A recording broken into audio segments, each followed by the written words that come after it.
ابراہیم علیہ السلام سرکار نے ستاروں کو دیکھ کر اپنی والدہ محترمہ سے مخاطب ہو کر پوچھنا چاہتے ہیں کہ اماں جان، ہاذا ربی، یہی چمکنے والا جو ستارہ چمک رہا ہے، روشنیاں پھیلا رہا ہے، زمانے کو معطر اور منور کر رہا ہے، زمانہ اسی سے ٹھیک لے رہا ہے، کہ میں اپنا رب اسی کو تسلیم کروں، کہ میں اپنا رب اسی کو گمان کروں؟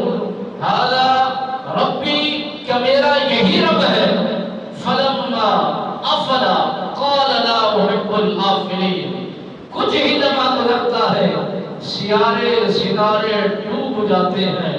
آپ نے دیکھا ستارے سے بڑا ہے۔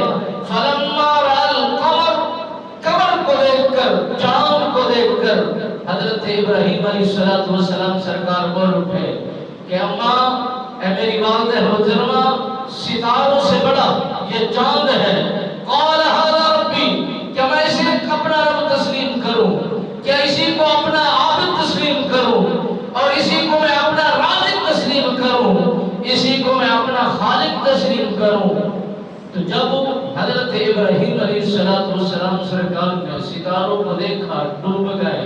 فلما رأى القمر، قمر کو دیکھا، چاند کو دیکھا تو وہ غروب ہو گیا۔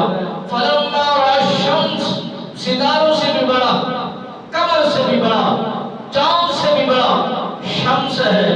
جب اس کی کیفیت کو دیکھا، اس کی بناوٹ کو دیکھا کہ بغیر ستون کے جہان کو اپنے لپیٹ میں لیے کھڑا ہے اور یہ اس سے بھی بڑا ہے، تو قال ھذا ربی، حضرت ابراہیم علیہ السلام سرکار نے یہی عرض کیا کہ اماں حضور، ستاروں سے بڑا، چاند سے بڑا اور قمر سے بڑا یہ شمس ہے، کیا میں اپنا رب اسی کو مانوں؟ قال لئن لم يهدني ربی لأکونن من القوم الضالین۔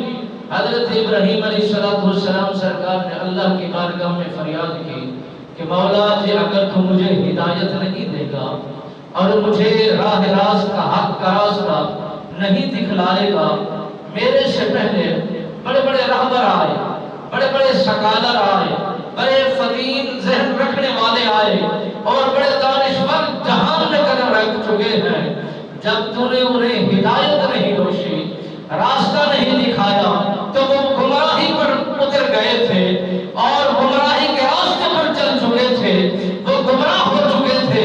کہیں ایسا معاملہ اے خالق و مالک میرے ساتھ نہ ہو جائے، کہیں ایسا معاملہ میرے ساتھ نہ بیت جائے۔ حضرت ابراہیم علیہ السلام سرکار اس بات کو جب اللہ کی بارگاہ میں فریاد گو ہوتے ہیں اور عرض و گزار کرتے ہیں، خالق و مالک کی بارگاہ میں فریاد کرتے ہیں، رب بے نیاز نے یہ اعلان فرما دیا کہ اے خلیل، اے میرے دوست، پریشان ہونے کی ضرورت نہیں، میں خالق بھی ہوں، مالک بھی ہوں، میں بھیجنے والا بھی میں ہوں اور بلا ہوں، کائنات کا